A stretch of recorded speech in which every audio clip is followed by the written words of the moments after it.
Lamo moyiedhi ne obagi e boma ma Kampala ne mosenindo Prime Minister machon ma Kenya Raila Odinga.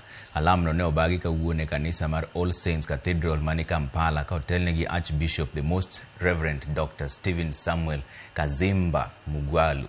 Gavana ma Kisumu Anyang' Nyong'o kod Senator ma Kisumu Professor Tom Ojienda notelo ne jo Kenya manochopo e alamno kama noting'o koda ka Rosemary Odinga ma en nyar mosenindo Raila Odinga. Prime Minister ma Uganda Robina Nabanja bende ne ochopo e alamno kama nochiwo puoch ne mosenindo Raila Odinga kuom gigo manotimo mag kelo lokruok ne oganda. Posthumous honor for a great freedom fighter.